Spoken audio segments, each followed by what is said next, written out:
इस क्लास में हम लोग हाउ डू ऑर्गेनिजम्स रिप्रोड्यूस का सभी इन-टेक्स्ट क्वेश्चंस को सॉल्व करेंगे। पेज नंबर 128 पे सबसे पहला क्वेश्चन है, what is the importance of DNA कॉपिंग in reproduction. DNA कॉपिंग का रिप्रोडक्शन में क्या इंपॉर्टेंस है। देखो, डीएनए कॉपिंग का दो मेन इंपॉर्टेंस होता है।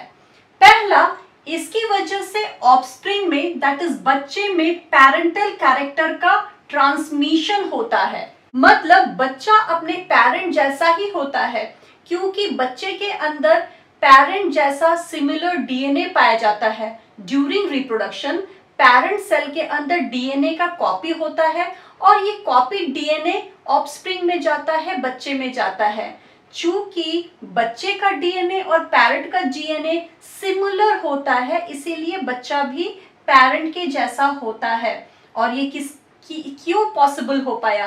डीएनए कॉपिंग की वजह से पॉसिबल हो पाया। और हम लोग पढ़ चुके हैं कि ये डीएनए कॉपिंग बायोकेमिकल प्रोसेस की वजह से होता है। ये प्रोसेस हर बार एग्जैक्ट सेम नहीं होता, ये हर बार थोड़ा अलग होता है। इसीलिए जो कॉपीड डीएनए होता है, मतलब जो नया डीएनए बनता है, वो पहले वाले डीएनए से थोड़ा अलग होता है। इसी को वेरिएशन कहते हैं। कॉपीड डीएनए में वेरिएशन की वजह से ऑफस्प्रिंग के कैरेक्टर में भी वेरिएशन देखने को मिलता है।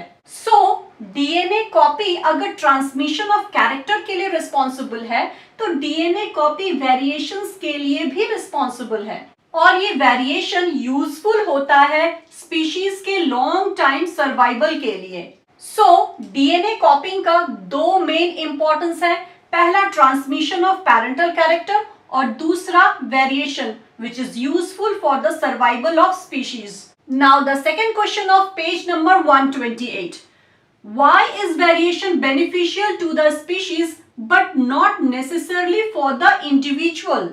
Species का मतलब होता है group of similar individuals, मतलब एक ही जैसे ऑर्गेनिज्म के ग्रुप को स्पीशीज कहते हैं। ये वेरिएशन उस ग्रुप के सर्वाइवल के लिए, उस पॉपुलेशन के सर्वाइवल के लिए तो बहुत जरूरी है, लेकिन उसमें पाए जाने वाले इंडिविजुअल्स के सर्वाइवल के लिए ये जरूरी नहीं भी हो सकता है। ऐसा क्यों?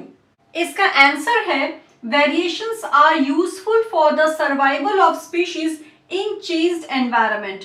बदले हुए एनवायरनमेंट में स्पीशीज के सर्वाइवल के लिए वेरिएशन यूजफुल होता है। देखो, a group of similar organism species कहलाता है। स्पीशीज जिस पर्टिकुलर जगह में रहता है, उस जगह को उस स्पीशीज का नीश कहते हैं। नीश को आप उसका हैबिटेट भी बोल सकते हो, उसका पर्टिकुलर एनवायरनमेंट भी बोल सकते हो। एज फॉर एग्जाम्पल, फिश का हैबिटेट वाटर होता है। अगर एक स्पीशीज के नीश में ड्रास्टिक चेंजेस आ गया, तो उस स्पीशीज का वहां जीना बहुत मुश्किल हो जाता है। ऐसा भी हो सकता है कि उस स्पीशीज का सब इंडिविजुअल मर जाए, मतलब पूरा स्पीशीज वाइप्ड आउट हो जाए। जैसे डायनासोर स्पीशीज का सारा इंडिविजुअल्स मर चुका है, पूरा डायनासोर स्पीशीज वाइप्ड आउट हो चुका है।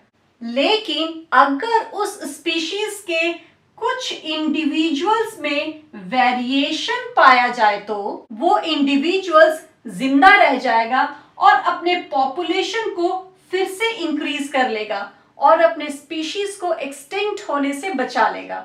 हमारे एनसीईआरटी में इस चीज को बैक्टीरिया के एग्जाम्पल से समझाया गया है।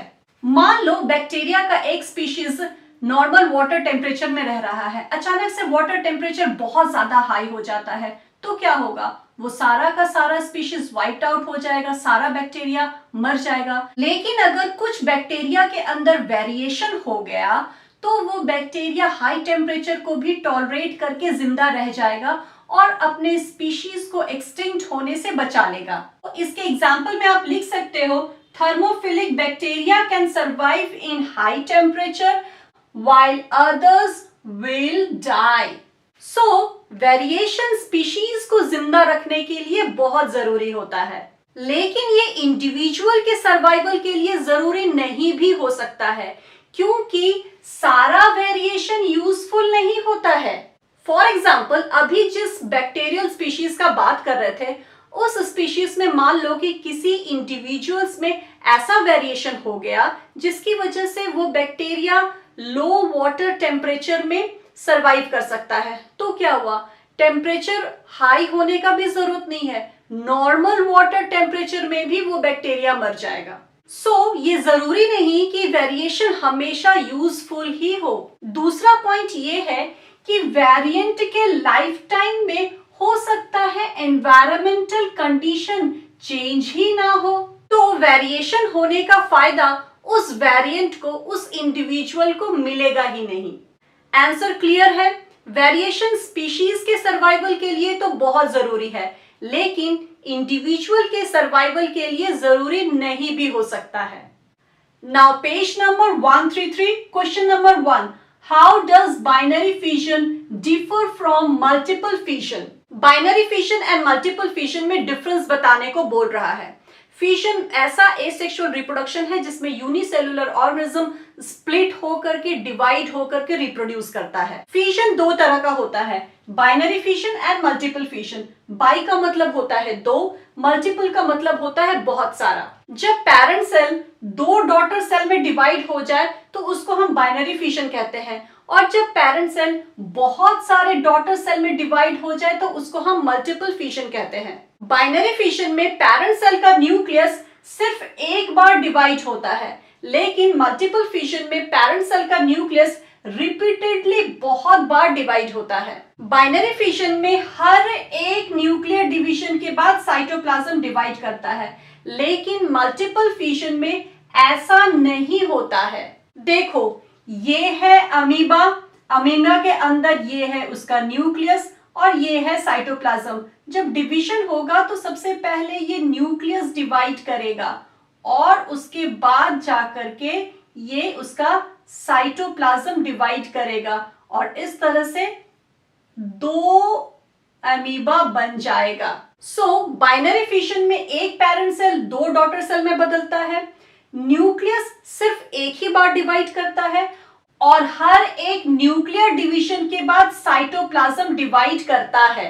लेकिन मल्टीपल फिजन में ऐसा नहीं होता।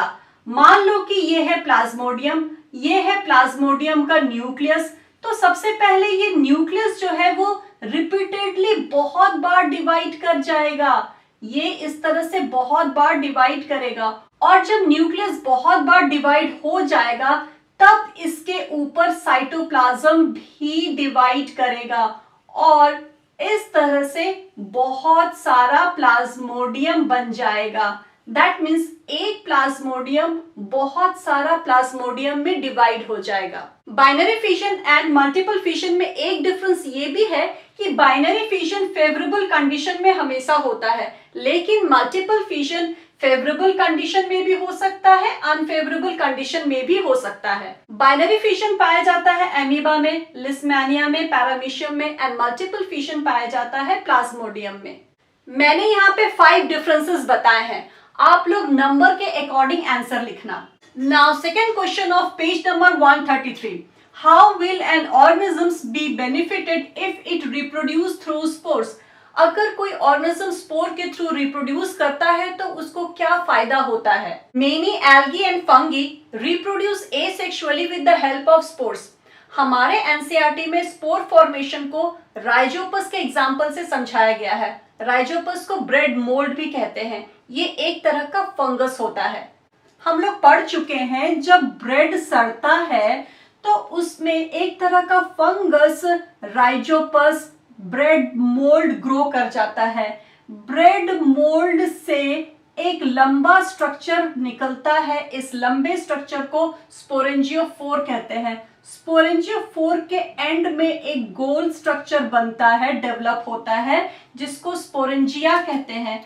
इस स्पोरेंजिया के अंदर बहुत सारा स्पोर्स होता है, और जब ये स्पोरेंजिया फटता है तो ये स्पोर्स बाहर निकल आता है। ये स्पोर्स को जब फेवरेबल कंडीशन मिलता है, मतलब फिर से उसको सड़ा हुआ कोई खाना मिलता है, तो हर एक स्पोर जर्मिनेट हो जाता है नए एक राइजोपस में।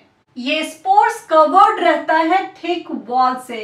ये वॉल स्पोर्स को बचाता है अनफेवरेबल कंडीशन में। अनफेवरेबल कंडीशन में इसको जर्मिनेट होने नहीं देता है, और इसको मरने नहीं देता है। जब तक उसको फेवरेबल कंडीशन नहीं मिलेगा स्पोर जर्मिनेट नहीं करेगा। इस क्वेश्चन का आंसर होगा spores are single celled microscopic spherical asexual reproducing bodies. Spores asexually reproducing body होता है जो सिंगल सेल्ड होता है, स्फेरिकल होता है एंड माइक्रोस्कोपिक होता है। माइक्रोस्कोपिक मतलब बहुत टाइनी होता है जिसको हम माइक्रोस्कोप के अंदर ही देख सकते हैं। And they are covered with thick wall. ये जो स्पोर्स होता है ये थिक वॉल से कवर्ड रहता है विच protect them in unfavourable condition. और ये थिक वॉल स्पोर्स को अनफेवरेबल कंडीशन में प्रोटेक्ट करके रखता है। They can only germinate under favourable condition. Favourable condition में ही स्पोर्स जर्मिनेट कर सकते हैं। Thus, organisms are benefited from dying out. So ये spores organisms को unfavorable condition में मरने नहीं देता है। Now question number 3. Can you think of reasons why more complex organisms cannot give rise to a new individual through regeneration?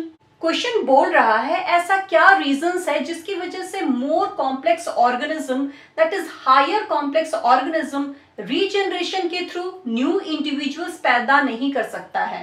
And the answer is higher multicellular organism सिर्फ cells का collection नहीं होता, they have organ system level of organization. Simple multicellular organisms जो होता है वो सिर्फ कुछ ही सेल्स का कलेक्शन होता है, लेकिन हायर कॉम्प्लेक्स मल्टीसेलुलर ऑर्गेनिज्म्स जो होता है वो तो बहुत सारा ऑर्गन सिस्टम का बना हुआ होता है। कुछ सेल्स के एक कलेक्शन को तो रीजनरेट कर पाना इजी है, लेकिन कुछ ऑर्गन सिस्टम के एक कलेक्शन को रीजनरेट कर पाना बहुत मुश्किल है। इसीलिए हायर ऑर्गेनिज्म में रिप्रोडक्शन का जो तरीका है वो कॉम्प्लेक्स होता है। जब ऑर्गेनिज्म कॉम्प्लेक्स है तो उसका रिप्रोडक्शन भी कॉम्प्लेक्स होगा, और जब ऑर्गेनिज्म सिंपल है तो उसका रिप्रोडक्शन भी सिंपल होगा। पहला रीजन तो ये हो गया कि हायर ऑर्गेनिज्म में organ system level of organization पाया जाता है। दूसरा रीजन हो गया सिंपल मल्टीसेलुलर ऑर्गेनिज्म में स्पेशलाइज्ड सेल्स होता है रीजनरेशन के लिए, और ये specialized cells complex multicellular organism में एब्सेंट होता है, नहीं होता है। कॉम्प्लेक्स मल्टीसेलुलर ऑर्गेनिज्म में ना तो स्पेशलाइज्ड सेल होता है रीजनरेशन के लिए, और उनका बॉडी डिजाइन सिंपल नहीं होता बल्कि कॉम्प्लेक्स होता है। Organ system level of organization पाया जाता है उनमें। Now question number 4. Why is vegetative propagation practiced for growing some type of plants? कुछ प्लांट्स के लिए हम लोग वेजिटेटिव प्रोपागेशन ही क्यों यूज करते हैं? इस क्वेश्चन को ऐसे भी पूछा जा सकता है, what are the importance of vegetative propagation? इसका पहला इंपॉर्टेंस है seedless plant can be propagated by this method. इस मेथड से हम सीडलेस प्लांट को भी ग्रो करा सकते हैं। सेकेंड इंपॉर्टेंस है अगर हम वेजिटेटिव प्रोपागेशन के थ्रू प्लांट को ग्रो कराते हैं तो प्लांट जल्दी मैच्योर होता है इन कंपैरिजन अगर हम उसको सीड के थ्रू ग्रो कराते हैं तो। देखो, अगर हम आम का कलम लगाते हैं और हम आम का बीज बोते हैं तो किस पेड़ में जल्दी फल पकड़ेगा? ऑब्वियसली कलम वाले पेड़ में जल्दी फल पकड़ेगा। थर्ड इंपॉर्टेंस, इस मेथड से हम सुपीरियर ट्रेट्स वाले प्लांट को ग्रो करा सकते हैं। देखो, वेजिटेटिव प्रोपागेशन में जो ऑफस्प्रिंग होता है वो एग्जैक्टली अपने पेरेंट के जैसा होता है। अब हम जैसा पेरेंट चूज करेंगे वैसा ही ऑफस्प्रिंग मिलेगा। तो सुपीरियर ट्रेट वाले पेरेंट को हम लोग चूज करते हैं, जिसकी वजह से सुपीरियर ट्रेट वाला प्लांट हम लोगों को मिलता है। फोर्थ इंपॉर्टेंस है वेजिटेटिव प्रोपागेशन चीपर होता है, इजियर होता है और बहुत रैपिड होता है, फास्ट मेथड होता है। ये तो हो गया वेजिटेटिव प्रोपागेशन का एडवांटेजेस। मैं आप लोगों को डिसएडवांटेजेस भी पढ़ाई हूँ, जिनको याद है वो लोग कमेंट बॉक्स में लिख सकते हो, मुझे अच्छा लगेगा। Now question number 5 of page 133. Why is DNA copying is essential part of the process of reproduction? Reproduction process में डीएनए का कॉपी होना जरूरी क्यों है? इस क्वेश्चन का मतलब ये भी होता है कि डीएनए कॉपिंग का क्या इंपॉर्टेंस है। ये पेज नंबर 128 का पहला क्वेश्चन भी है। आप चाहो तो वो आंसर भी लिख सकते हो, चाहो तो ये आंसर भी लिख सकते हो। इस आंसर को देख लेते हैं। जब एक पेरेंट अपने जैसा ही ऑफस्प्रिंग प्रोड्यूस करता है तो ये जरूरी है कि ऑफस्प्रिंग में भी पेरेंट के जैसा सेम डीएनए हो, क्योंकि डीएनए ही डिसाइड करता है कैरेक्टर को। पेरेंट्स और ऑफस्प्रिंग में डीएनए सेम होगा तभी तो दोनों का कैरेक्टर भी सेम होगा, तभी तो ऑफस्प्रिंग पेरेंट जैसा होगा। और डीएनए कॉपी ही एक ऐसा तरीका है जिसके द्वारा पेरेंट सेल अपने जैसा एक एडिशनल डीएनए बना पाता है, और ये कॉपी डीएनए ऑफस्प्रिंग में चला जाता है, इसीलिए ऑफस्प्रिंग पेरेंट के जैसा होता है। Thus, DNA copy is the basic event of reproduction. Now come to page number 140. Question number 1. How is the process of pollination different from fertilization? Pollination process and fertilization process में क्या difference है? And the answer is pollen grain का anther से stigma तक transfer होना ही pollination कहलाता है, और fertilization का मतलब होता है male gamete and female gamete का फ्यूजन होना। पॉलिनेशन एक फिजिकल प्रोसेस है, लेकिन फर्टिलाइजेशन एक बायोकेमिकल प्रोसेस है।